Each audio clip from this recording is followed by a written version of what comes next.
Hi everybody. Today we are going to talk about how to create a personal narrative. Now, before we begin, let's start with the introductions. First, allow me to introduce myself. My name is Mrs. Groody.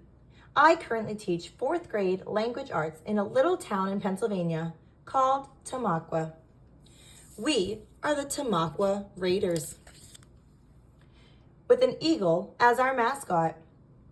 This is my 5th year teaching overall and my 4th year teaching at this awesome school. Now let's jump back into our personal narrative. When we think of a personal narrative, the first word we hear is personal.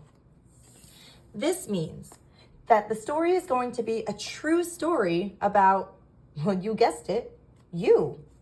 You're going to want to dig deep and think about an event that happened to you that caused you to learn a lesson. But before we can even begin that, you need to write an outline. An outline is just a way to organize your thoughts by bulleting your characters, setting, and plot. The first thing you're going to want to think about is your characters. Because this is a true story about your life, you're going to need to write down the real people or animals that were involved. This can be friends, family, or even pets. Next, you're going to establish your setting. This is the where and the when the story takes place. This can be a certain month, a holiday, a major event, or even as simple as at home after school. Just make sure that it's a real place that the story actually happened. Third, you're going to want to think about conflict. Most of the time when we hear conflict, we think about the main problem or a fight. You want to remember what the lesson you learned was. For example, if you're telling a story about how you learned to laugh at yourself at the beach, your climax might be when you got knocked over by a wave or dropped your sandwich in the sand. The last piece of your outline is the resolution. This is where you tell the lesson you learned from the conflict.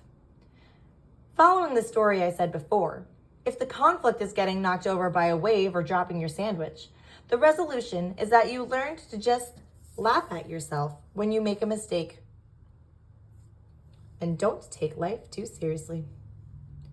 After you finish your outline, you're going to write your rough draft. Now, I know you might be nervous about this, but don't worry. This is just part of a rough draft. A rough draft is the first attempt at writing. It is a safe place for you to make mistakes, scribble things out, and alter things along the way. After you're finished with your rough draft, you need to sit with a friend to read and help edit it.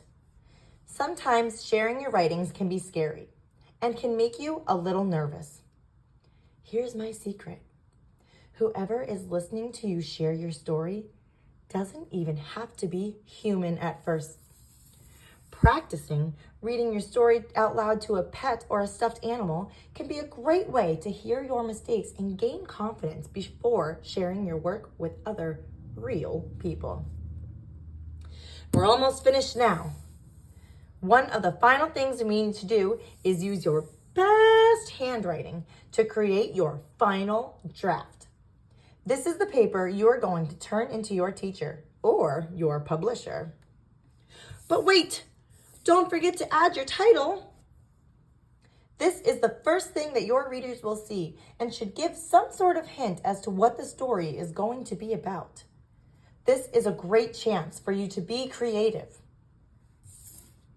Of course, don't forget to check your work one last time before handing it in. If you follow each of these steps, I have no doubt that you will get an A+ on your next assignment. Thank you so much for following along with me today. Remember to ask your teacher if you are confused or need any additional help. Bye!